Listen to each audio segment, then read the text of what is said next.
Good evening भाई, सबको good evening. आज की अपनी क्लास के अंदर अपन पढ़ेंगे वोकैबुलरी। जैसा कि मैंने आपको बताया, आज का जो अपना पहला वर्ड है वो है जी बरसर्क। बरसर्क का मतलब क्या होता है? आउट ऑफ कंट्रोल हो जाना, बहुत ज़्यादा इमोशन से भर के आउट ऑफ कंट्रोल हो जाना, वाइल्ड हो जाना, ठीक है, आपे से बाहर हो जाना, ठीक है, इमोशन से बहुत ज़्यादा भर जाना। अब इसका जो नेमोनिक्स मैंने बनाया वो क्या बनाया? बेसरक गया है। बरसर्क बेसरक गया है, बरसर्क हो गया बेसरक गया, बरसर्क हो गया बेसरक गया। He received a perfect score and the crowd went berserk. उसका एक परफेक्ट स्कोर आ गया। कहने का मतलब अब ये जो बंदा है, मान लो, ठीक है, ये इन सब का दोस्त वोस्त था, अब ये टॉप कर गया। कॉलेज के अंदर उम्मीद ही नहीं थी, ये पूरे वाइल्ड हो गए, एक्साइटेड हो गए, बरसर्क हो गए, सरक गए एकदम। इसको उठा उठा के पटक रहे हैं, छत में दे दे के मार रहे हैं। बरसर्क बेसरक गया है क्या? बरसर्क बेसरक गया है क्या? बरसर्क बेसरक गया है क्या? सरक गया मतलब आउट ऑफ कंट्रोल हो गया, ठीक, अपने इमोशंस को कंट्रोल नहीं कर पाया, वो इमोशन से आउट ऑफ कंट्रोल हो चुका है, वाइल्ड हो चुका है। डेप्लोरेबल, डेप्लोरेबल का मतलब क्या होता है? Very bad and unacceptable. Deplorable खास करके ना कंडीशंस वगैरह के लगाया जाता है कि डेप्लोरेबल कंडीशंस थी वहाँ की, इन ये जो कंडीशंस हैं ये डेप्लोरेबल है, या रहना ही संभव नहीं है। इस टाइप के सेंटेंसेस में अक्सर आपको ये वर्ड देखने को मिलता है।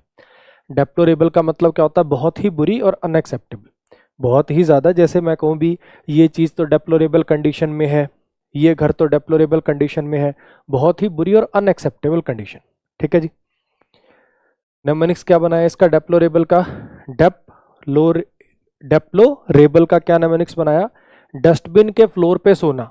अब बेचारे को मान लो ठंड लग रही है, कैसे तैसे सर्दी से बचने के लिए अगर किसी को डस्टबिन के फ्लोर पे सोना पड़ जाए, डस्टबिन के फ्लोर पे सोने से डेप्लोरेबल और क्या होगा? डस्टबिन के फ्लोर पे सोने से डेप्लोरेबल और क्या होगा? डस्टबिन के फ्लोर पे सोने से ज़्यादा डेप्लोरेबल और क्या होगा? डस्टबिन के सोने से, डस्टबिन के फ्लोर पे सोने से और ज़्यादा डेप्लोरेबल क्या होगा? They force to live, they are force to live in deplorable condition. वो मजबूर हैं डेप्लोरेबल कंडीशंस के अंदर रहने के लिए, है ना, उनकी स्थिति ऐसी है, उनको ज़बरदस्ती डेप्लोरेबल कंडीशन के अंदर रहना पड़ रहा है। पग्नेशियस, पग्नेशियस का मतलब क्या होता है? झगड़ालू टाइप का, जो लड़ने के लिए तैयार हो, बात बात पे बहस कर लेता हो, है ना। पग्नेशियस का मतलब क्या होता है? रेडी टू फाइट और टू आर्ग्यू फोर्सफुली, जो तैयार ही बैठा रहता है, मतलब झट से लड़ाई कर लेगा किसी से, झट से किसी से बहस कर लेगा। नेमोनिक्स क्या बनाया जी इसका? अब ये पग नाम से कुत्ता होता है, सबने देखा होगा, वो वोडाफोन वाला, है ना, वोडाफोन वाला कुत्ता। ये दोनों पग बहुत पग्नेशियस थे, एक दूसरे को देखते ही लड़ने लग जाते थे। दोनों पग बहुत ज़्यादा पग्नेशियस थे, देखते ही लड़ने लग जाते थे। या अगर आपको लगता है ये लड़ाकू कुत्ता नहीं है, तो आप इसका नेमोनिक्स ऐसे बना सकते हो कि पग अक्सर पग्नेशियस नहीं होते, पग अक्सर पग्नेशियस नहीं होते। या नेमोनिक्स ये भी बना सकते हो, होता क्या ना, ये जो पालतू टाइप के कुत्ते होते हैं छोटे छोटे से, इनको देखते ही गली वाले जो होते हैं ना, स्ट्रीट डॉग्स, वो बहुत भौंकते हैं। तो पग को देखते ही बाकी कुत्ते पग्नेशियस हो जाते थे। कुछ भी नेमोनिक्स बना लो, पग पग्नेशियस नहीं होते, ये दोनों पग बहुत पग्नेशियस थे, देखते ही लड़ने लग जाते थे। उस पग को देखकर बाकी स्ट्रीट डॉग्स पग्नेशियस हो जाते थे। जो आपका मन करे वो नेमोनिक्स आप बना सकते हैं। His pugnacious attitude often led to arguments even over trivial matters.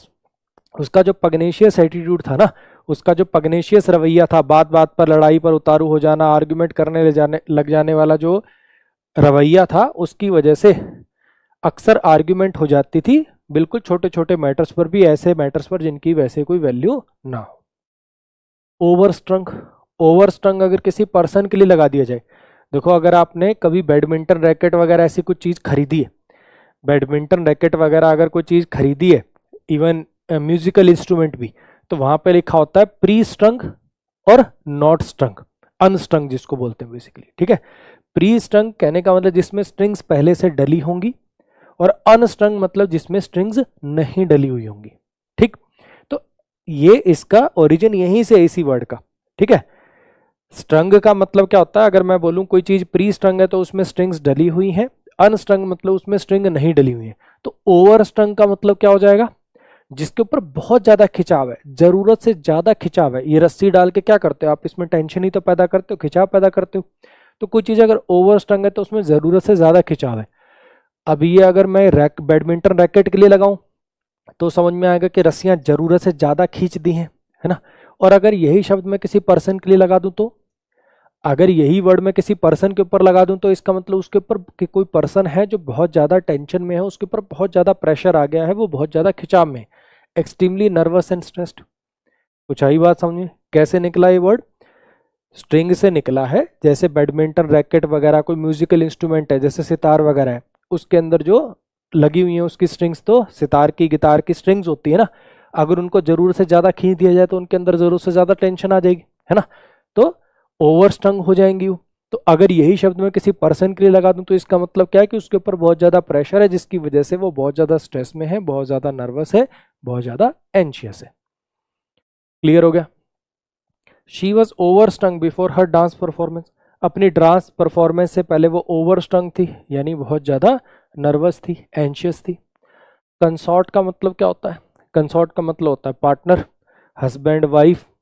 जरूरी नहीं हमेशा हस्बैंड वाइफ के लिए लगाएं, और भी चीजों के में पार्टनर के लिए लगा देते हैं अपन, लेकिन ज्यादातर आपको हस्बैंड वाइफ के सेंस के अंदर ये वर्ड नजर आएगा। अब पार्टनर और associate with whom one share something. Consort का मतलब होता है पार्टनर, लेकिन ज्यादातर आपको कंसॉर्ट हस्बैंड वाइफ के लिए लगा हुआ मिलेगा, ठीक है।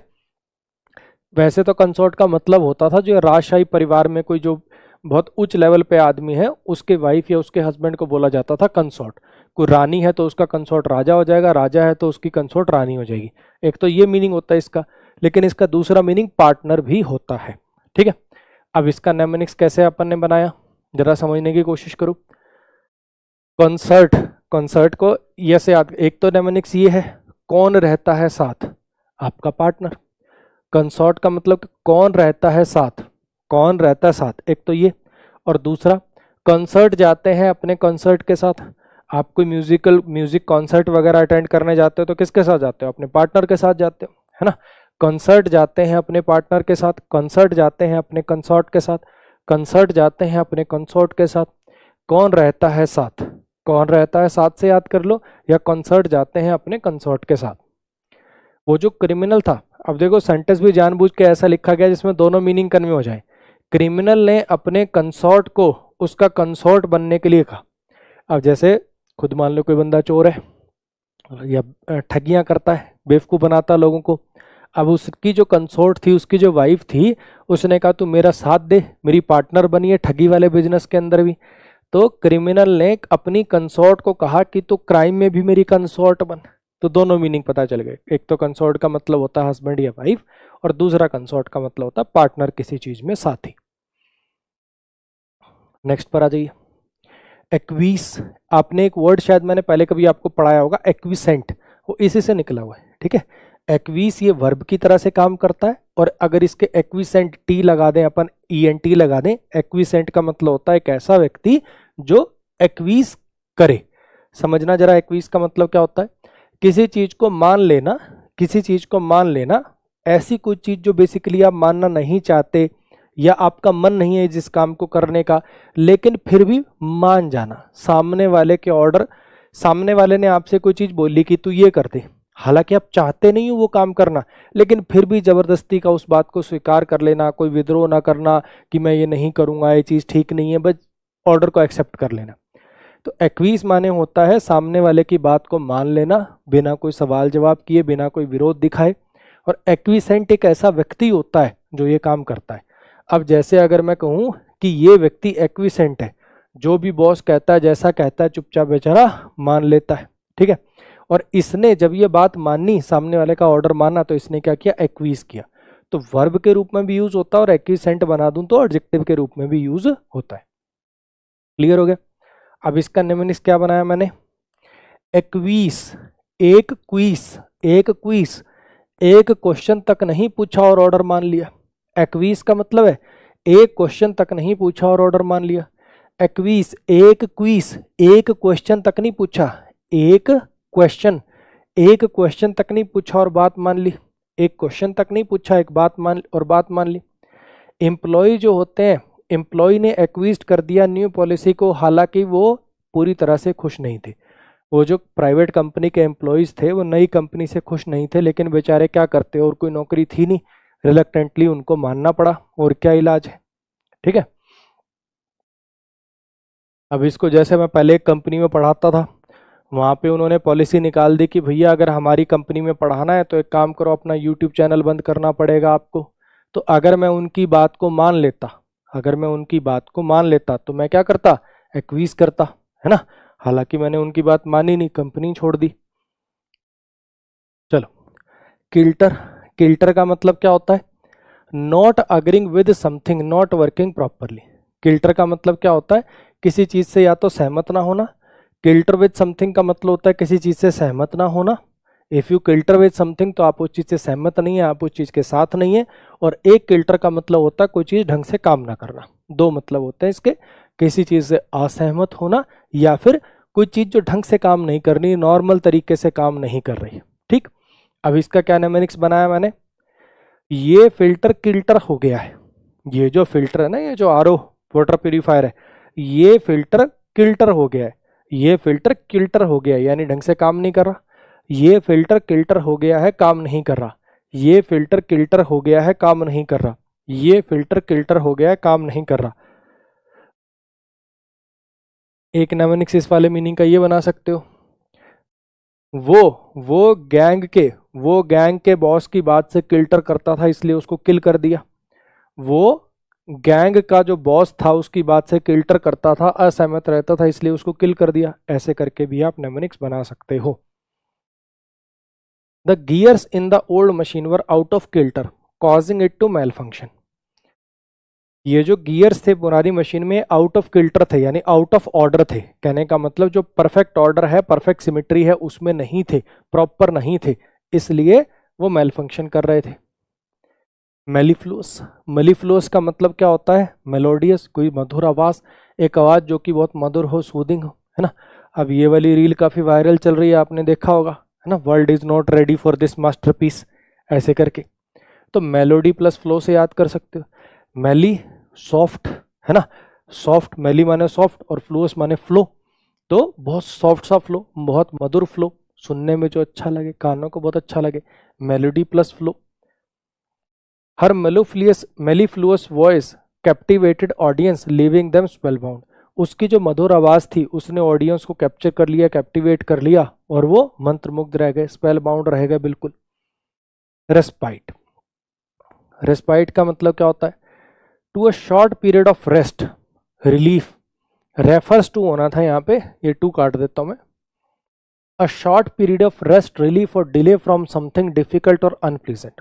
अगर मैं कहूं कि एक ब्रेक टाइप का, यू कैन से, कोई चीज है, मान लो रोज का आपका रूटीन है बहुत ज्यादा जिसमें थकाने वाला काम है, तो उससे थोड़ा सा आपको रिलैक्सेशन मिल जाए तो वो क्या हो जाएगा, रेस्पाइट हो जाएगा। ठीक है।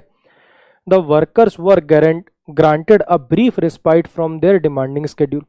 उनका जो बहुत डिमांडिंग स्केड्यूल था, वो जो बहुत थकाने वाला, जो बहुत ज्यादा काम कराया जा रहा था उनसे, उसमें उनको कुछ समय का ब्रीफ रिस्पाइट दिया गया, कुछ समय का रेस्ट दिया गया। ठीक है, रिस्पाइट को रेस्ट से भी याद कर सकते हो, या फिर इसका क्या नेमेनिक्स बनाया मैंने, गर्मी से रिस्पाइट के लिए, वो जो बहुत भीषण गर्मी थी उससे थोड़ी देर का रेस्ट पाने के लिए, थोड़ी देर का आराम पाने के लिए स्प्राइट पी ली। गर्मी से रिस्पाइट पाने के लिए स्प्राइट पी ली, गर्मी से रिस्पाइट पाने के लिए स्प्राइट पी ली, गर्मी से थोड़ी देर का आराम पाने के लिए स्प्राइट पी ली, गर्मी से थोड़ी देर का रिस्पाइट पाने के लिए स्प्राइट पी ली, गर्मी से थोड़ी देर का रिस्पाइट पाने के लिए स्प्राइट पी ली। गार्निश करना, अब ये वर्ड मेरी नज़र में बहुत आसान है वैसे। ठीक है, गार्निश करने का मतलब क्या होता है, आपने हर एक बार देखा होगा, ये जितने कुकरी शोज होते हैं सब में होता है ना, लास्ट में गार्निश करते हैं, धनिया पत्ता वगैरह डाल के चीज़ों को सजाना, दिखने में अच्छा बनाना। टू एनहेंस करना, इम्प्रूव करना किसी चीज़ को डेकोरेटिव वे में, किसी चीज़ की सुंदरता को बढ़ा देना और थोड़ा डेकोरेट वगैरह करके, खास करके फूड आइटम्स वगैरह को, तो उसको बोलते हैं गार्निश करना। ग्रीन धनिया डाल के, ग्रीन धनिया डाल के गार्निश कर दिया, ग्रीन धनिया डाल के गार्निश कर दिया, ग्रीन धनिया डाल के गार्निश कर दिया। ग्रेटेड चीज और फैंसी पीसेस ऑफ टमाटो का यूज किया गया गार्निश करने के लिए। फैलेसी, फैलेसी का मतलब क्या होता है, कोई ऐसी चीज, कोई ऐसा बिलीफ जो अक्सर लोग मानते हैं लेकिन वो झूठा होता है। एन आइडिया और belief that is false but many people think that is true. कोई ऐसी चीज जिसको बहुत लोग, कोई ऐसी चीज जिसको बहुत लोग जो है वो सच मानते हैं लेकिन वो सच नहीं होती। कोई ऐसी चीज जिसको बहुत लोग सच मानते हैं लेकिन वह सच नहीं होती, उसको क्या बोलते हैं? फैलेसी बोलते हैं। ठीक है, फॉल्स से याद कर सकते हो, fallacy false belief, fallacy false belief. अगर मैं अब आपको कहूं कि जो टाइगर होता है, जो टाइगर होता है और जो कैट्स होती हैं वो एक ही प्रजाति से होती हैं। टाइगर जो है वो कैट, टाइगर और कैट एक ही प्रजाति से होती है, फिलाइन लाइन होती है, कैट वाली लाइन होती है। और ऐसे ही डॉग और जो लायन है, जो शेर है, वो एक ही प्रजाति के होते हैं। तो अगर मैं कहूं कि क्योंकि ये एक ही प्रजाति से हैं, क्योंकि ये एक ही प्रजाति से, tigers and lions are ruthless killers, house cats must also be ruthless killer. अगर ये टाइगर और लायन जो हैं, बेसिकली टाइगर वाली लाइनेज से ही कैट है और लायन वाली लाइनेज से ही डॉग है, तो अगर ये टाइगर और लायन जो है ये किलर्स हैं तो ये भी किलर्स ही होंगे। तो एक टाइप की फैलेसी हुई, ये एक टाइप की फैलेसी। फैलेसी का मतलब क्या होता है? कोई ऐसी चीज जो बेसिकली फॉल्स होती है लेकिन बहुत लोग उसके अंदर मानते हैं। ठीक है जी। The notion that one camera never lies, that the camera never lies is a fallacy. ये जो विचार है, जैसे होता है ना, किसी भी चीज की फोटो खींच के सबूत दिखा दिया कि तस्वीरें झूठ नहीं बोलती, है ना। तो ये जो नोशन है, जो विचार है, ये एक फैलेसी है, ये सही नहीं है। आप देखते होंगे फिल्मों के अंदर कैसे कैसे सीन कैमरा से ही क्रिएट कर दिए जाते हैं, पीछे अनरियलिस्टिक चीज होती है लेकिन फिर भी बना दी जाती है। तो ये जो विचार है कि कैमरा कभी झूठ नहीं बोलता, ये एक फैलेसी है। हाँ जी। बिसीच, बिसीच का मतलब क्या होता है? किसी को कोई काम करने के लिए कहना। बिसीच का मतलब क्या होता है? किसी से कोई चीज मांगना, कोई अर्जेंट और सिंसियर वे में। बिसीच का मतलब क्या होता है? बहुत रिक्वेस्टिंग वे में किसी से कोई चीज मांगना। बिसीज का मतलब क्या होता है? बहुत रिक्वेस्टिंग वे में किसी से कोई चीज मांगना। बिसीज से भीख वाली फील हो रही, बिल्कुल ऐसे भीख की तरह से किसी से कुछ मांगना, प्लीज ये काम कर दे, प्लीज ये चीज दे दे। बिसीज का, बिसीज भीख, बिसीज भीख, बिसीज भीख, बिसीज भीख, किसी से बिल्कुल भीख वाले सेंस में कुछ मांगना, भीख की तरह रिक्वेस्ट करना एकदम। She besieged him to reconsider his decision hoping he would change his mind. उसने बिसीज किया, उसने बहुत ज़्यादा रिक्वेस्ट करी, उससे एकदम भीख की तरह से उससे रिक्वेस्ट करी अपने डिसीजन को चेंज करने की, इस उम्मीद में कि शायद उसका विचार बदल जाए। मिरेकुलस, मिरेकल से निकला, मिरेकल माने कोई चमत्कार। अगर मैं कहूँ miraculous journey, miraculous transformation, miraculous recovery, तो ऐसी रिकवरी जिस पर किसी को कोई यकीन ना हो। कोई हॉस्पिटल में था भैया, अभी कुछ दिन पहले कोमा में था, हाथ पैर नहीं चल रहे थे, 2 महीने के अंदर ऐसा रिकवर कर गया भैया, भाग रहा है, दौड़ रहा है, मैराथन में पार्टिसिपेट ले रहा है, तो मिरेकुलस रिकवरी हो गई। अब 50 किलो वजन कोई कम कर दे, 60 किलो वजन कोई कम कर दे, तो ये मिरेकुलस ट्रांसफॉर्मेशन हो गया है। एक कोई बंदा बिल्कुल स्लम से निकला था, आज वो साल के 500 करोड़ कमा रहा है, तो मिरेकुलस जर्नी होगी। आ रही बात समझ? मिरेकल से निकला है, मिरेकुलस मतलब कोई इतनी ऐसी चीज जो इतनी सरप्राइजिंग हो कि आपको ऐसा लगे कि ये तो चमत्कार है, ये तो रियलिटी है ही नहीं। हाँ जी। The doctor describe his recovery from the accident as miraculous as he hadn't expected him to survive. Doctor ने उसकी जो रिकवरी है उसको बिल्कुल मिरेकुलस बोला, क्योंकि डॉक्टर्स एक्सपेक्ट नहीं कर रहे थे कि वो बचेगा। चेरिश करना, चेरिश करने का मतलब क्या होता है? किसी चीज को एंजॉय करना। अगर आप किसी चीज को चेरिश करते हो तो किसी चीज को आप एंजॉय करते हो, केयर करते हो, है ना। अगर मैं कहूँ कि मैं इस चीज को चेरिश करता हूँ, तो एक तो मतलब क्या होता है कि उस चीज को लेके मैं खुश हूँ, और एक चेरिश का मतलब होता है कि ये चीज मेरे बहुत क्लोज है। ठीक है, अगर मान लो अपने बच्चों के लिए लगा सकते हो, कुछ मोमेंट्स के लिए लगा सकते हो, कुछ दोस्तों के लिए लगा सकते हो कि मैं इन चीजों को चेरिश करता हूँ, मतलब ये चीजें मेरे लिए बड़ी इंपॉर्टेंट है, मैं इनकी केयर करता हूँ। दो मतलब होता है, एक तो भैया ये चीज मेरे लिए बड़ी इंपॉर्टेंट है, और एक किसी चीज को लेके खुश होना। चीयर से याद कर सकते हो, है ना। जब आप किसी चीज को लेके चेरिश करते हो, खुश होते हो, तो इसका मतलब चीयर करते हो। चीयर कब करते हैं? Cheers to this, cheers to this, है ना। तो इसका मतलब आप उस चीज को लेके खुश हो, वो चीज आपके लिए इंपॉर्टेंट है, उस चीज के लिए आप केयर करते हो। He cherish the memories of his childhood spent with his family. वो बहुत चेरिश करता है, कहने का मतलब ये चीज़ें उसके लिए बहुत इंपॉर्टेंट है, ये चीज़ें उसे बहुत खुशी देती हैं, ये चीज़ें उसके बहुत क्लोज हैं। वो जो मेमोरीज हैं उसके चाइल्डहुड की, जो समय उसने अपनी फैमिली के साथ बिताया, उनकी बात हो रही।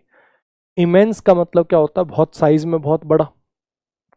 Something that is extremely large, vast और great in size. Immense, immense का मतलब क्या होता है? कोई ऐसी चीज जो साइज में बहुत ज्यादा बड़ी है। ठीक, इसका क्या नेमोनिक्स बनाया मैंने? उस इमेंस स्टैचू को देखकर, उस इमेंस स्टैचू को देखकर I was out of my senses, मेरी तो सेंसेस ही चली गई, बेहोश हो गया मैं, या मुझे तो यकीन ही हुआ कि ये चीज पॉसिबल भी है।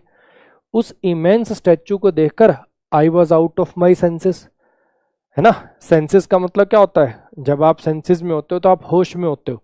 ठीक, आप समझ पाते हो कि क्या चीज है क्या नहीं है।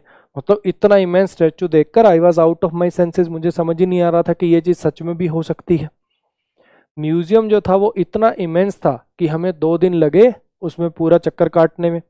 वो जो म्यूजियम था वो इतना इमेंस था, इतना बड़ा था कि हमें 2 दिन लग गए उसको पूरा देखने में। ऑब्स्टिनेट का मतलब क्या होता है? ऑब्स्टिनेट माने होता है जी अड़ियल, जिद्दी। Obstinate who is stubbornly refusing to change their opinion और chosen course of action. Obstinate का मतलब क्या होता है? अड़ियल, जो अड़ जाए कि भैया मैं तो ये काम ऐसे ही करूंगा, मैं ये काम नहीं करूंगा, या मैं ये ही काम करूंगा, मेरी मर्जी टाइप। तो ऑब्स्टिनेट का मतलब होता है ऐसा व्यक्ति जिसने जो कर ठान लिया कि भैया मैं तो ऐसे एक्ट करूंगा, फिर चाहे वो सही हो चाहे गलत हो। कोई पॉजिटिव वर्ड नहीं होता ये वैसे, कहीं आप इसको डिटरमिन्ड टाइप से समझ लो, कोई अच्छा शब्द नहीं है, पॉजिटिव शब्द नहीं है। ऑब्स्टिनेट का मतलब होता है अड़ियल। ऐसा कोई व्यक्ति अगर उसने जिद्दी बांध ली कि मैं तो ये काम नहीं करूंगा या मैं यही काम करूंगा, जो जैसे चाहे वो सही हो गलत हो, ऐसा व्यक्ति अड़ियल, स्टबन टाइप का, इनफ्लेक्सिबल, अनयील्डिंग टाइप का। ठीक, ऑब्स्टिनेट बच्चे नहीं करते घिया को eat. Obstinate, obstinate, obstinate, obstinate बच्चे नहीं करते eat. Obstinate not eat, obstinate not eat, obstinate not eat, obstinate not eat. Obstinate जो बच्चे होते हैं वो नहीं, घिया को नहीं करते ईट, जिद्दी होते हैं, मानते नहीं है, मुंह चढ़ाते रहते हैं, फिर इन्हें थप्पड़ सैंडविच खिलाना पड़ता है। Despite the team's advice he remained obstinate about his decision unwilling to compromise. Team की सलाह के बावजूद वो ऑब्स्टिनेट रहा, वो अड़ियल रहा और बेसिकली उसने सलाह नहीं मानी। डॉज करना, हालांकि डॉज करना आप जानते होगे, मैं फोटो वो लगाना चाहता था लेकिन मुझे कहीं वो मिली नहीं। एक किसी चीज़ की ऐड आती थी भाई, अब वो क्रिक बस की ऐड थी, पता नहीं किस चीज़ की ऐड थी, मुझे पक्का याद नहीं है। वो दूध की थैली सी लेके आता है वो मोटा सा, ठीक है, और उसकी वाइफ को ऐसे फेंक के मारता है, तो उसके मुंह पे ऐसे दूध की थैली सी फट जाती है, बोलता डॉज करना था ना, ऐसे करके। तो डॉज का मतलब होता है किसी से बचना। अक्सर आपने फिल्मों में देखा होगा, एक वो वाला सीन भी लगाना चाह रहा था मैं इसमें, मैट्रिक्स वाला, जब वो आगे से गोलियां आती हैं वो ऐसे ऐसे करके बचता है, लेकिन उसमें क्या गोली दिख नहीं रही थी कोई भी फोटो में, तो वो नहीं लगा पाया। तो डॉज का मतलब क्या होता है? बचना की चीज़ है। जैसे सामने से गोली आ रही है, मैंने ऐसे कर दिया तो डॉज कर दिया। सामने से किसी ने मेरी तरफ बॉल आ रही है मान लो, ठीक है, किसी ने शॉट मारा, बॉल आ रही है, मैं ऐसे कर दिया तो डॉज कर दिया। डॉज माने होता है किसी चीज़ से बचना, एस्केप करना। Avoid to manage something, avoid to being caught, किसी चीज़ से बचना मतलब। अब ये भी बड़ा ट्रोल होता है, बहुत मीम बनती है, लोग पेड़ के पीछे छुपते हैं, दीवार के पीछे छुपते हैं, हमारे मिथुन दास साइकिल के पीछे छुप जाते हैं, ठीक है। इसमें इनकी बॉडी का कितना पार्ट कवर हो रहा है, इस साइकिल के पीछे छुप के गोलियों को डॉज कर रहे थे ये। Ravi manage to dodge an extra shift today by pretending that he had to pick up his grandmother from hospital. Ravi manage to dodge, यानी रवि सफल हो गया डॉज करने में, यानी बच के निकलने में उस एक्स्ट्रा शिफ्ट से, ये बहाना बना के कि उसको तो ग्रैंड मदर को हॉस्पिटल से लेने जाना है। इवोक, इवोक का मतलब होता है जगाना, ठीक है, इवोक का मतलब होता है जी जगाना। टू ब्रिंग फीलिंग मेमोरी, किसी कोई पुरानी याद, कोई मेमोरी, कोई ऐसी, एक होता देखो अवेक, होता नींद से जगाना। इवोक का मतलब होता है कोई फीलिंग, कोई मेमोरी, कोई इमेज आपके माइंड के अंदर लेके आना, याद दिलाना, यू कैन से, ठीक है। अब मान लो इसका जो हस्बैंड है वो बार बार इसके लिए ये फूल लेके आता था, तो अब हस्बैंड तो एक्सपायर हो चुका है, लेकिन ये जैसे इस फूल को सूंघती है तो उसको उसकी याद आती है। तो अवेक सम मेमोरीज, मेमोरीज को जगाना। इवोक को याद कर सकते हो कि वो जगाता है आपके दिमाग में कुछ मेमोरीज को, कुछ ख्यालों को, कुछ इमेजेस को। The old song evoked memories of her childhood summers by the beach, वो जो पुराना गाना था वो उन समर्स की याद दिलाता था जो वो बीच पे बेसिकली सुनती थी या सुनता था, जो भी है उस टाइम की वो याद दिलाता था। ग्रोटेस्क, ग्रोटेस्क का मतलब क्या होता है? बहुत ज़्यादा अगली और स्ट्रेंज। अगर मैं कहूँ कि ये सीन या ये पर्सन बड़ा ग्रोटेस्क है तो ये बहुत घिनौना है, बहुत अजीब है, इसको देख के घिन पड़ती है, बहुत अगली है। गोटमैन वाला करेक्टर बड़ा बड़ा ग्रोटेस्क था। गोटमैन वाला करेक्टर ग्रोटेस्क, गोटमैन वाला करेक्टर, गोट वाला करेक्टर बड़ा ग्रोटेस्क था, गोट वाला करेक्टर बड़ा ग्रोटेस्क था, गोट वाला करेक्टर बड़ा ग्रोटेस्क था। इसको ऐसे भी कर सकते हैं, वो गोट को काटने के सीन बड़े ग्रोटेस्क थे, गोट को कटते हुए देखना बड़ा ग्रोटेस्क था, जो भी आप बना सकते हो, है ना। लेकिन भाई क्या बताएं, लोग तो मार मुर के खा जाते हैं, फर्क ही नहीं पड़ता उन्हें, ठीक है। मेरे जैसों के लिए हो सकता है घिनौना वो। The horror film featured creatures with grotesque features that left audience both terrified and fascinated. वो जो डरावनी फिल्म थी, वो जो हॉरर फिल्म थी, उसके जो उसमें जो फीचर किए गए क्रिएचर्स थे वो बड़े ही ग्रोटेस्क, उनके बड़े ग्रोटेस्क फीचर थे, और उसकी वजह से ऑडियंस बड़ी ही डर गई और फैसिनेट हो गई। एफिलिएटेड, एफिलिएटेड का मतलब क्या होता है, किसी चीज से फॉर्मली संबंधित, formally associated with a group on और एन ऑर्गेनाइजेशन। अगर मैं कहूँ, अगर मान लो मैं किसी कंपनी के साथ पढ़ाता हूँ, ठीक है, तो मैं कहूँगा कि मैं इससे एफिलिएटेड हूँ, ये मुझसे एफिलिएटेड है। जैसे मान लो मैंने अपनी मोबाइल एप्लीकेशन एक कंपनी से बनवाई है, तो मैं कहूँगा कि ये कंपनी मेरे से एफिलिएटेड है, लीगली संबंधित है। अब मेरी बुक है, मान लो किसी डिस्ट्रीब्यूटर को देता हूँ मैं आगे सेल करने के लिए, फ्लिपकार्ट अमेजोन वगैरह पे डालने के लिए, तो मैं कहूँगा ये डिस्ट्रीब्यूटर मेरे से एफिलिएटेड है। और सबसे पहले एफिलिएटेड वर्ड मैंने सुना था, मेरा जो कॉलेज था, आपने देखा होगा कि एक स्टेट के अंदर 2-3 बड़ी यूनिवर्सिटीज़ होती हैं, लेकिन कॉलेज बहुत सारे होते हैं, तो उन कॉलेजेस को अपना एफिलिएशन लेना पड़ता है। उन कॉलेजेस के जो पेपर बन के आते हैं, जो पेपर चेक होने जाते हैं, वो इस यूनिवर्सिटी में जाते हैं, तो आपने सुना होगा एफिलिएटेड यूनिवर्सिटी। तो मेरा जो कॉलेज था वो एमडी यूनिवर्सिटी रोहतक से एफिलिएटेड था, ठीक है, तब मैंने एफिलिएटेड वर्ड पहली बार सुना था।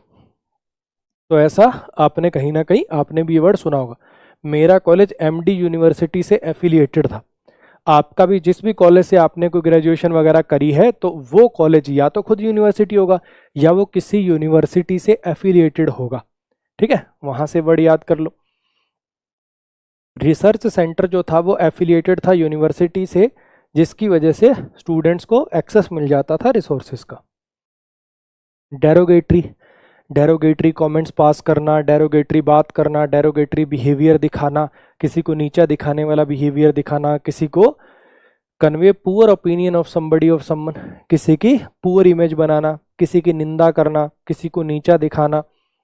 अभी यह क्या नाम बनाया, डेरोगेटरी, तेरे जैसे ढेरों मेरे गेट पे खड़े रहते हैं डेली, डेरोगेटरी ढेरों गेट पे, डेरोगेटरी ढेरों गेट पे, तुम्हारे जैसे ढेरों मेरे गेट पे रोज आते हैं, तुम्हारे जैसे ढेरों अब ये नौकरी मांगने आए, ये मान लो या तो नौकरी से इसको निकाल रहा है, तो करी मेरी गलती क्या है, तुम्हारे जैसे ढेरों मेरे गेट पे खड़े रहते हैं।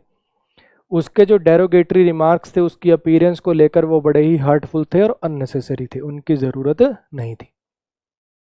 कार्कस का मतलब क्या होता है, ये रेफर्स टू लिखना था, ये टू इसमें भी कट जाएगा।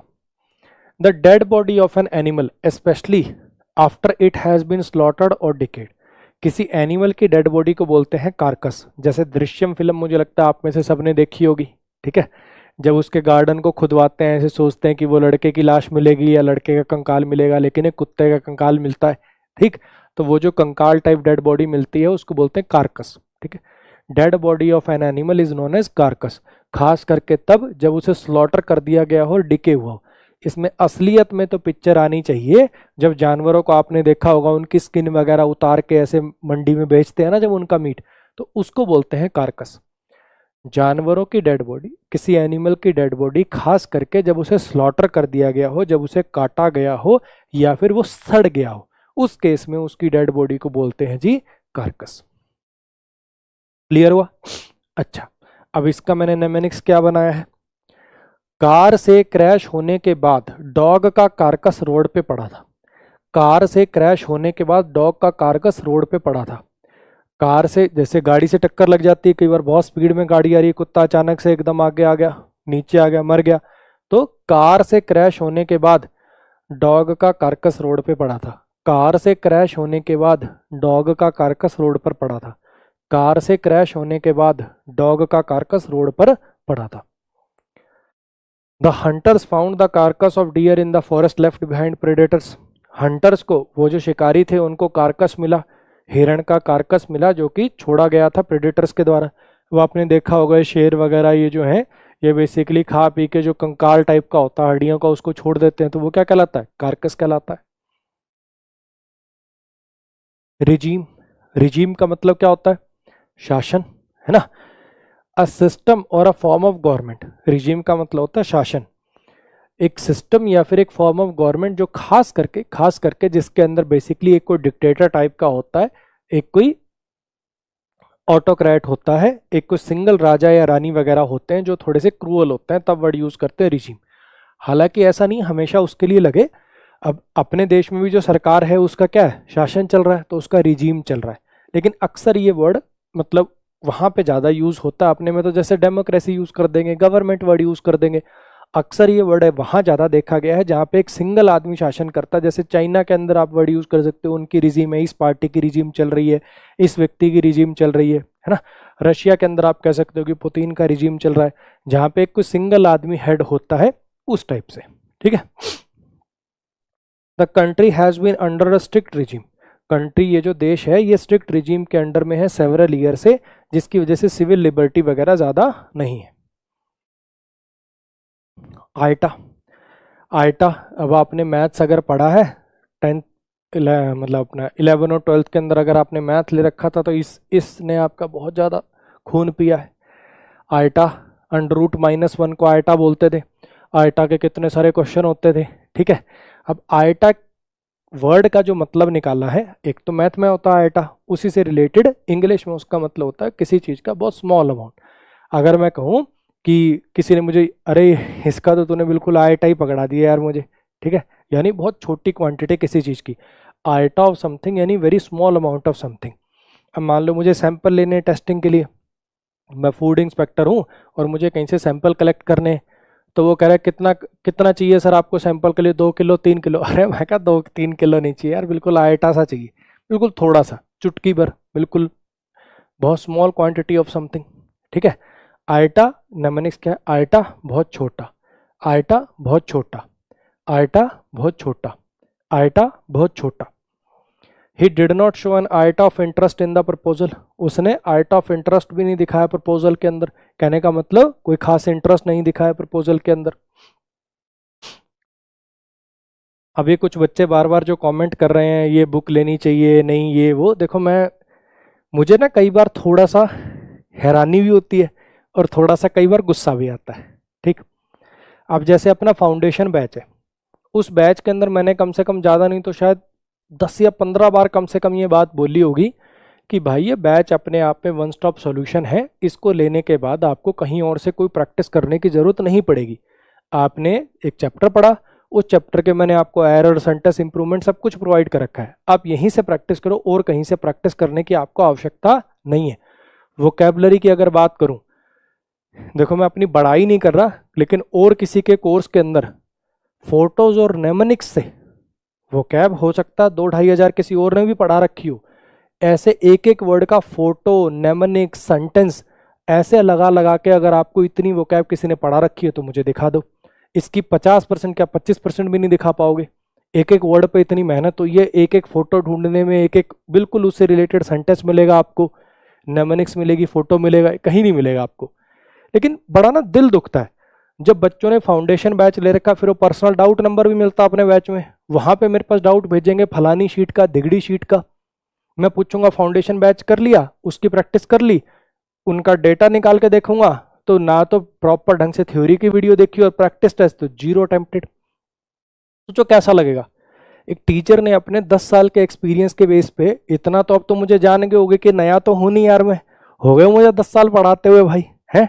2014 में पहली बार किसी बैच के अंदर गया था मैं, प्रॉपर बैच के अंदर पढ़ाना तो शुरू 2013 पे ही कर दिया था मैंने, जिसको मैं मानता हूं कि मुझे पूरा सिलेबस याद हो गया था, मैं कॉन्सेप्ट ढंग से पढ़ाने लायक, एज ए टीचर कहलाने लायक।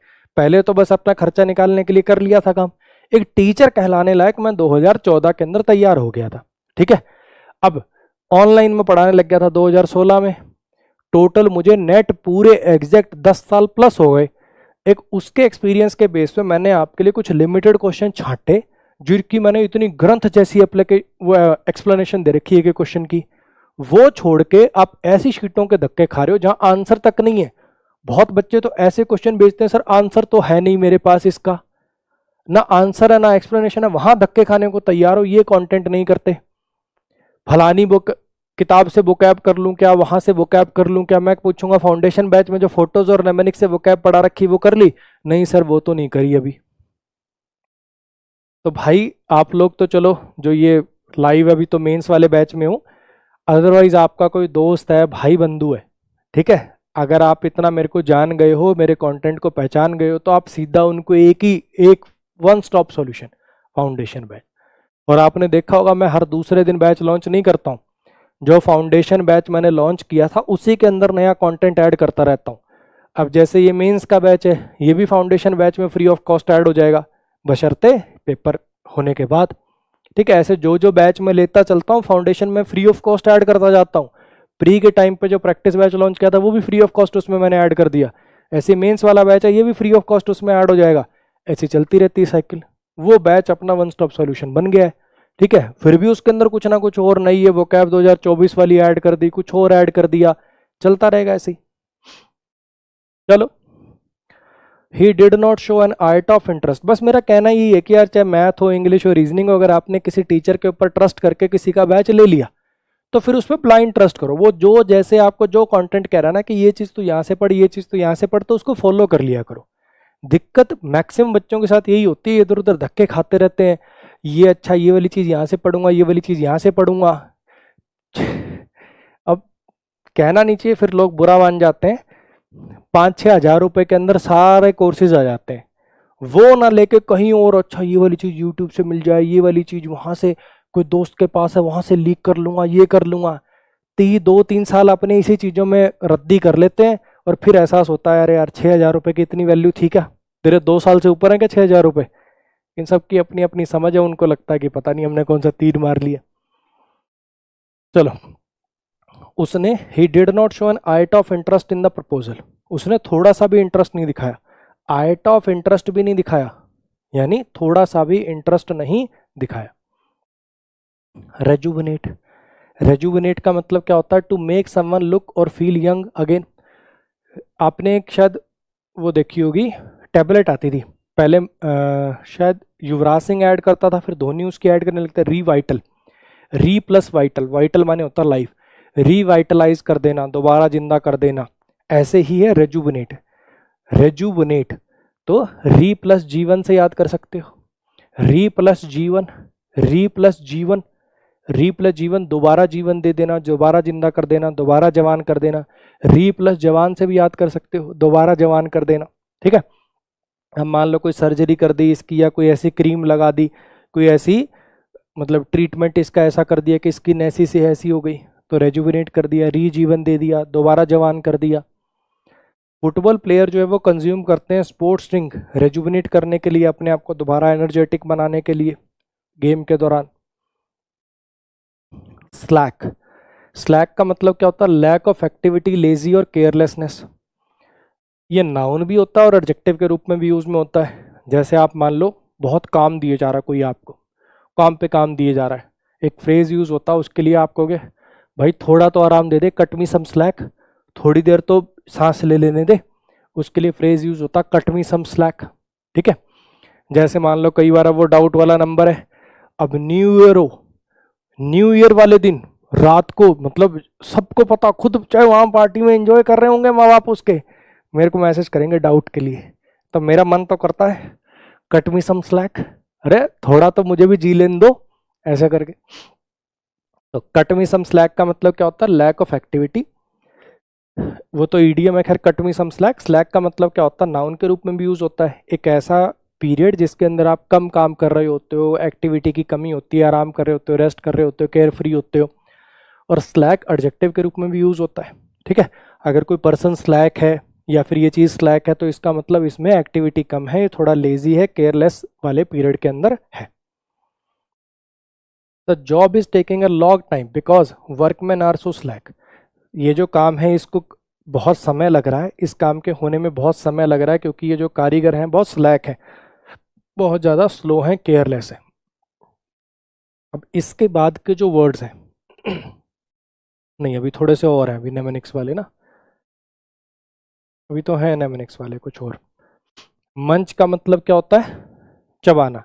क्रंच मंच ये वर्ड आपने सुने होंगे। क्रंची है चीज जिसको खाते ना ऐसे बड़ी ना ऐसे कचर कचर से की आवाज आएगी, ठीक है, बड़ी क्रिस्पी है चीज। टू च्यू और क्रंच ऑन फूड। क्रंच का मतलब होता है चबाना, और वो जो कचर कचर की आवाज आती है ना उसी से निकलता है ये फूड आइटम क्रंची है। तो मंच का मतलब क्या होता है? किसी चीज को ऐसे च्यू करना, चबाना, या फिर किसी चीज में ऐसे बाइट करना। तो इस चॉकलेट वगैरह ये जो नाम है, मंच नाम से चॉकलेट भी आती है। वो मंच को मंच कर रहा था, वो मंच को मंच कर रहा था, मंच चॉकलेट को मंच कर रहा था, चबा रहा था, च्यू कर रहा था। She sat on the couch happily munching on a bag of chips. वो काउच पे बैठ गई, वो सोफे पे बैठ गई और खुशी खुशी मंच कर रही थी, कचर कचर कर रही थी, यानी चबा रही थी उन चिप्स को। डेबिलिटेट। डेबिलिटेट का मतलब क्या होता है? अपने ओपोनेंट को, सामने वाले को बहुत कमज़ोर कर देना, वीकन कर देना, इम्पेयर कर देना किसी की स्ट्रेंथ को। कोई चीज़, कोई बीमारी भी हो सकती है, कोई पर्सन भी आपको डेबिलिटेट कर सकता है। अगर किसी बीमारी ने, किसी पर्सन ने आपको डेबिलिटेट कर दिया या आपने किसी को कर दिया तो इसका मतलब आपने उसको बहुत ज़्यादा कमज़ोर कर दिया या फिर उसको ऐसी इंजरी पहुंचा दी कि जिससे उसकी शक्ति बहुत ज़्यादा चली गई है, ठीक है, वो चलने फिरने लायक भी नहीं रहा टाइप्स। अब इसने ऐसे मुक्का उक्का मारा है, बेहोश हो गया पूरा, इसका बिल्कुल ऐसे शरीर ही खत्म कर दिया, डेबिलिटेट कर दिया। डी प्लस एबिलिटी, डी से नेगेटिव होता है, उसकी एबिलिटी को खत्म कर देना, डी एबल बना देना। एबल माने होता सक्षम और नेगेटिव कर दिया उसको, डिसेबल बना देना, डेबिलिटेट कर देना। वो जो क्विक पंच था उसके थ्रोट पे, विल डेबिलिटेट मोस्ट अटैकर्स। अगर कोई अटैक करने वाला है उसकी गर्दन पे एकदम से मुक्का मार दिया जाए तो उसको डेबिलिटेट कर देगा वो मुक्का, उसको बड़ा ही वीक कर देगा, इंपेयर कर देगा, उसकी सारी स्ट्रेंथ ही खत्म कर देगा। ब्रैट, आपने इंग्लिश फिल्म में अगर देखी तो उसके अंदर ये वर्ड बहुत सुना होगा, spoiled brat. Spoiled brat, brat का मतलब क्या होता है? एक ऐसा चाइल्ड जो बुरी बुरी तरह से बिहेव करता है, जिसको मैनेज करना बहुत मुश्किल होता है। बात बात पे चिंगाड़े मारने लग गए, रोने लग गए, जिद्दी टाइप के बच्चे, है ना, बहुत ऑब्स्टिनेट टाइप के बच्चे। स्पॉइल्ड ब्रैट, बिगड़ा हुआ बच्चा। स्पॉइल्ड ब्रैट, बिगड़ा हुआ बच्चा। ब्रैट भी अपने आप में वैसे बिगड़ा हुआ ही होता है, स्पॉइल्ड नहीं भी लगाओगे तो भी नेगेटिव ही होता है ये वर्ड। बैड हैबिट वाला चाइल्ड, ब्रैट बैड हैबिट वाला चाइल्ड, ब्रैट बैड हैबिट वाला चाइल्ड। अब ये करिए खाना दो अभी के अभी, अभी के अभी, रोला मचा दिया इसने पूरा। ऐसे जो बिगड़ैल बच्चे होते हैं उनके लिए वर्ड यूज होता है brat. That little brat through a tantrum when he didn't get the toy he wanted. वो छोटा जो ब्रैट था, वो जो छोटा बिगड़ैल बच्चा था, वो टेंट्रम दिखाने लगा जब उसको खिलौना नहीं मिला। शिमर, शिमर करने का मतलब होता है चमक करना, चमकना, ठीक है। अगर कोई चीज़ शिमर करती है तो वो चमकती है, शाइन करती है। टू शाइन विद फ्लिकरिंग और वेविंग लाइट। कोई चीज़ अगर शिमर करती है, जैसे अपन बोलते हैं ना इसमें शिमर है, कहने का मतलब इसमें चमक है। अब जैसे ये ड्रेस है, चमक रही है, तो शिमर करना, शाइन करना, चमचम करना, शिमर करना, चमचम करना, शिमर करना, शाइन करना, जैसे आपको ठीक लगे याद कर सकते हो। वाटर जो है वो शिमर कर रहा था मून लाइट के अंडर में, क्रिएटिंग ब्यूटीफुल रिफ्लेक्शन। पानी में भी चमक आती है ना जब उस पर सूरज की या मून की रोशनी पड़ती है। लेवरेज, लेवरेज का मतलब क्या होता है? कोई एडवांटेज। जैसे मैं कहूँ कि इसमें मेरे पास ये लेवरेज है तो मेरे पास ये एडवांटेज है। Power to influence people and get results you want. अगर आपके पास कोई लेवरेज है तो आपके पास एक एडवांटेज है कि आप किसी को इन्फ्लुएंस कर सकते हो। अगर आपके पास एक लेवरेज है तो आपके पास एक एडवांटेज है कि आप किसी को इन्फ्लुएंस कर सकते हो और जो रिजल्ट आप चाहो वो पा सकते हो। लव मैरिज के लेवरेज, लव मैरिज में ये लेवरेज मिलेगा आपको, लव मैरिज में कोई लेवरेज नहीं होता, ये कह सकते हो, ठीक है। लव मैरिज में कोई लेवरेज नहीं होता, कोई एडवांटेज नहीं मिलता, या तो ये लगा लो नेमोनिक्स, या लव मैरिज में ये लेवरेज मिलता है कि भैया पहले से आप एक दूसरे को जानते होते हो तो समझ में आ जाता है किस टाइप का आदमी है। लव मैरिज में कोई लेवरेज नहीं मिलता, लव मैरिज में ये लेवरेज मिलता है, जैसे भी आपको याद कर लो, लव प्लस मैरिज से बना सकते हो। अगर यूनाइटेड स्टेट्स के इस एरिया के अंदर ज़्यादा ट्रूप्स हों, ज़्यादा सैनिक हों, तो ये लेवरेज हो जाएगा, उसके लिए एक एडवांटेज हो जाएगी। एब्सटेन का मतलब क्या होता है? कोई नेगेटिव चीज़ से दूर रहना, उस चीज़ को रोक देना, बंद कर देना, खुद पे प्रतिबंध लगा देना किसी चीज़ को एंजॉय करने से, खास करके कोई नेगेटिव चीज़। अगर आप किसी चीज़ से एब्सटेन करते हो तो आप उस चीज़ से दूरी बनाए रखते हो। स्मोकिंग, ड्रिंकिंग, ड्रग्स, इन सब के लिए यूज़ होता है मेनली। एब्सटेन, अब स्टॉप कर दूंगा, एब्सटेन करूंगा, अब स्टॉप कर दूंगा, एब्सटेन करूंगा, अब स्टॉप कर दूंगा। मेरी हेल्थ की वजह से मैं एब्सटेन करूंगा अल्कोहलिक बेवरेज से, उनसे दूर रहूंगा। हमड्रम, हमड्रम का मतलब क्या होता है? कोई ऐसी मतलब कोई ऐसी एक्टिविटी जिसमें कोई एक्साइटमेंट ना हो, वैरायटी ना हो, बिल्कुल बोरिंग हो। अगर मैं कहूँगा ये एक्टिविटी हमड्रम है, तो कहने का मतलब इसमें कुछ नयापन नहीं है, बहुत बोरिंग है, बहुत यूजुअल टाइप की है। Boring humming plus drum. अब होता था ना स्कूल में, प्रेयर में, रोज वही रोज वही प्रेयर चल रही है, रोज वही टाइप के गीत आ रहे हैं, है ना, वो ड्रम बजाने वाले रोज वही धुन सुन सुन के आप भी परेशान हो रहे हो, बोर हो रहे हो, तो हम drum. Boring humming plus drum. अब जैसे ये बच्चे या और लोग बैठे हैं, ये एंजॉय करना चाहते हैं, रोज मैडम सेम ही डपली पे सेम ही गीत सुनाती रहती है, तो ये क्या हो रहा है? हमड्रम कर रही, हमड्रम एक्टिविटी है ये। उसकी जो स्पीच थी वो इतनी हमड्रम थी, उसकी स्पीच इतनी हमड्रम थी कि आधी ऑडियंस तो सो ही गई। उसकी स्पीच इतनी हमड्रम थी कि आधी ऑडियंस सो गई। चलो जी, इसके बाद के जितने वर्ड्स हैं, अब वो डाल भले ही मैंने दिए हैं, क्योंकि वो पिछली वाली में थे नहीं, पिछली वाली में भी इसलिए नहीं थे, 2000 हो सकता है ये 23, 22, 21 में भी आए हूँ, लेकिन बहुत ज़्यादा आसान वर्ड थे।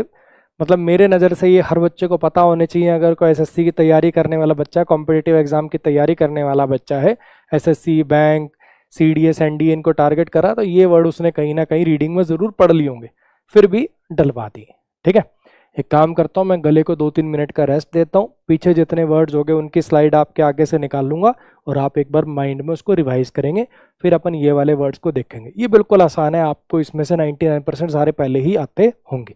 आ जाओ, करो शुरू रिवीजन।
चलो जी, अब ये लास्ट के 15 के करीब वर्ड्स हैं, बिल्कुल आसान, जो पहले से ही आपको आते होंगे। हरास करने का मतलब क्या होता है? किसी को लगातार परेशान करना, अटैक करना, तंग करना। वो अक्सर हरास करी जाती थी उन कॉल्स के द्वारा जो कॉल पेमेंट डिमांड कर रहे थे, बार बार उसको हरास करते थे पेमेंट के लिए। टॉक्सिक, टॉक्सिक का मतलब होता है जहरीला, पॉइजनस, है ना। कोई पर्सन भी टॉक्सिक होता है, जो बात बात पे मतलब लड़ाई, कोई टॉक्सिक टाइप के लोग होते हैं ना जिनको लड़ाई झगड़ा बहुत ज़्यादा पसंद होता है, बात बात पे आर्ग्यूमेंट करना, टॉक्सिक कमेंट्स भी हो सकते हैं। ठीक है। टॉक्सिक सब्सटेंस को पीने के बाद वो जो आदमी का जो फेस था वो 3 गुना साइज फूल गया था, बाद में मर गया वो। ट्रैम्बल करना, कांपना, ठंड से ट्रैम्बल करने लगे, कांपने लगे। बहुत शेक कर ले लग जाना अनकंट्रोलेबली, अक्सर किसी डर से, फियर से, एक्साइटमेंट से। वो कांपने लग गई जैसे ही उसने स्टेज पे पहली बार पैर रखा। क्रक्स, अगर मैं कहूँ कि पूरी बात का क्रक्स बता यार, पूरा निचोड़ बता, है ना, मेन पॉइंट बता, मोस्ट इंपॉर्टेंट पॉइंट या सेंट्रल पॉइंट किसी चीज़ का, तो उसको बोलते हैं जी क्रक्स। अब जैसे टीवी शोज आते हैं ना, हेडलाइन, मेन मेन मुद्दा, ठीक है, क्रक्स। ये जो डिबेट का क्रक्स था ये था कि नई पॉलिसी इम्प्रूव करेगी या हार्म करेगी। पैरामाउंट का मतलब क्या होता है? किसी चीज़ की टॉप। पैरामाउंट कोचिंग भी होती थी, उसका भी नाम यहीं से डिराइव हुआ था ना, पैरामाउंट ऑफ समथिंग, यानी किसी चीज़ का top. Greatest concern, higher in rank authority. और मोस्ट इंपॉर्टेंट चीज़, ये चीज़ हमारे लिए पैरामाउंट इंपॉर्टेंस रखती है, सेफ्टी हमारे लिए पैरामाउंट है, यानी सबसे इंपॉर्टेंट है। देर आर मैनी प्रायोरिटीज़, लेकिन बजट को रिड्यूस करना, बजट डेफिसिट को रिड्यूस करना, ये हमारा पैरामाउंट है, मतलब सबसे टॉप प्रायोरिटी है हमारी। अट्रैक्ट करना, अपनी तरफ खींचना, रिपल्स करना, भगाना, अपने से दूर करना, रिपल्स करना, रिपल्शन। ड्राइव बैक करना, रिपल करना एन अटैक और अनवांटेड एक्शन को। आर्मी जो थी वो सक्षम हो गई रिपल्स करने में, एनिमी के अटैक को रिपल्स करने में, दूर भगाने में और डिफेंड करने में अपनी पोजीशन को। बुली, स्कूल में होता है ना, कुछ लोग होते हैं जो दूसरों को बुली करते हैं, ठीक है। अब हालांकि जब बच्चे होते हैं तब ये बात पता नहीं होती, लेकिन जब बड़े होते हैं तब याद आता है कि किसी को अपन ने ऐसे बुली किया था, ठीक है। अब कॉलेज और स्कूल के टाइम पे मैं जो था, मैं ना बुली था ना बुली होने वालों में से था, ठीक है। बीच से के उस जोन में था मैं। एक दो बच्चे थे उनको मुझे भी याद है कि कहीं 10 लोग अगर बुली कर रहे होंगे तो मैंने भी बुली किया होगा। मुझे याद है एक लड़का था हमारी क्लास में जिसकी हाइट बहुत कम थी, उसको बुली करते थे। एक लड़का था जिसका रंग बहुत ज़्यादा काला था, पतला सा था वो, उसको बहुत ज़्यादा बुली करते थे। अब पछतावा भी होता है यार, क्या कर रहे थे हम उस टाइम पे, अकल ही नहीं थी, है ना। अब उसके पर्सपेक्टिव सोचो, उसके माइंड पे कितना गंदा इम्पैक्ट छोड़ा होगा। 10 साल तक आपको कोई चीज़, किसी चीज़ के लिए चिढ़ाते रहे लोग। तो बुली का मतलब क्या होता है? एक ऐसा पर्सन जो दूसरे वाले को, किसी वीकर पर्सन को परेशान करता है, तंग करता है, नीचा दिखाता है। The bully at school kept picking smaller kids during the recess. वो बार बार उनको पिक करता रहता था, मतलब उनको परेशान करता रहता था रिसेस के दौरान। फोरसेक कर देना, किसी चीज़ को गिव अप कर देना, त्याग कर देना, जाए ये चीज़ मैंने फोरसेक कर दी, छोड़ दी, ये मेरी पोजीशन मैंने तेरे लिए फोरसेक कर दी, त्याग दी। उसने प्रॉमिस किया कि वो अपने दोस्तों को कभी नहीं त्यागेगा, चाहे कितना भी डिफिकल्ट टाइम आए। उसकी टेंडेंसी ऐसी है, उसकी टेंडेंसी है, शेर की टेंडेंसी है अटैक करना, सांप की टेंडेंसी है काटना, है ना, कुत्ते की टेंडेंसी है प्यार करना अपने मालिक से। अगर आपके अंदर किसी चीज़ की टेंडेंसी है तो आपका नेचुरल झुकाव है उस काम को करने के प्रति, इंक्लिनेशन है आपकी। उसके अंदर टेंडेंसी ओवर थिंक करने की। डिसेंसी, डिसेंट आदमी है, डिसेंसी दिखाई, सिंसियरिटी दिखाई, एक ऐसा बिहेवियर जो मॉरल के, मॉरलिटी के हिसाब से हो, एथिक्स के हिसाब से हो, वो दिखाते हो, तो डिसेंसी दिखाते हो। अब कोई बूढ़ा आदमी है, नहीं चल पा रहा, उसको पार करा दिया, अंधे आदमी को पार करा दिया, कोई गरीब आदमी दिखा खाना दे दिया, डिसेंट बिहेवियर है ना। He treated every one with decency, respect. Transmit, Covid के टाइम पे ये चीज़ ऐसे ट्रांसमिट होती है, एक से दूसरे में फैलती है। न्यूमरस, संख्या में बहुत ज़्यादा होना, ये चीज़ न्यूमरस क्वांटिटी में अवेलेबल है। केओस फैल गया, बहुत ज़्यादा भगदड़ मच गई, है ना, अफरा तफरी मच गई, केओस हो गया, कन्फ्यूज़न की स्टेट हो गई। टेस्टिफाई करना, कोर्ट में गवाही देना, मैं इस चीज़ के खिलाफ टेस्टिफाई करूंगा, मैं इस चीज़ के खिलाफ टेस्टिफाई नहीं करूंगा। विटने जो गवाही देते हैं उसको बोलते हैं टेस्टिफाई करना। ब्रेक थ्रू, कोई नई चीज़ खोज ली जाए, साइंस में ब्रेक थ्रू आया, इस चीज़ में ब्रेक थ्रू आया, कोई नई चीज़ खोज ली गई है। बैंग, अचानक से कोई चीज़, किसी चीज़ में बैंग वाली आवाज़ आती है ना, कोई चीज़ किसी चीज़ में टकरा जाती है बहुत ज़ोर से। ही बैंग्ड हिज हेड, उसने सिर अपना अचानक से ज़ोर से तेज मारा। चलो जी, तो ये थी अपनी आज की क्लास। जैसा कि मैंने आपको बोला था 2 क्लास और हो जाएंगी, जिससे आपकी 24 की भी सारी वोकैब आपकी कंप्लीट हो जाएगी। ठीक है, ऐसे ही मन लगा के पढ़ते रहिए।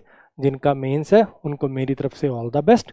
ठीक, बस मैं बार बार बच्चे हर क्लास के एंडिंग में बोलता आ रहा हूँ, एटीट्यूड का बहुत बड़ा गेम है। 10 से 15 नंबर का फर्क पड़ जाता है पॉजिटिव एटीट्यूड और नेगेटिव एटीट्यूड की वजह से। अगर आप अपनी मेहनत पे कॉन्फिडेंस लेकर जाओगे कि यार मेरे मॉक टेस्ट में इतने आते थे, पेपर में तो मैं 10-15 नंबर ज़्यादा ही करके आऊँगा, तो 15 नंबर बढ़ सकते हैं। और घबरा के जाओगे अरे यार क्या होगा क्या होगा, हालांकि आपके कंट्रोल में नहीं होता, मैं मानता हूँ, लेकिन कोशिश करिए अपने आप को थोड़ा पॉजिटिव बनाने की लाइफ में। ठीक है जी, इस बात का ध्यान रखेंगे। और सबसे इम्पोर्टेंट बात, इंग्लिश और जीएस में कभी आंसर चेंज नहीं किए जाते, चाहे कितना भी टाइम बच जाए। जो आपने गट फीलिंग से पहली बार जो आंसर लगा दिया ठीक है, मैं ये नहीं कहता कभी भी बदला नहीं होगा। 10 क्वेश्चन के आंसर चेंज करोगे तो 2 ही ठीक मिलेंगे, 8 गलती करके आओगे। ठीक है, तो इंग्लिश और जीएस में कभी आंसर चेंज नहीं किए जाते, बस इस बात का ध्यान रखना। ठीक, आज के लिए गुड नाइट, मिलेंगे नेक्स्ट क्लास में।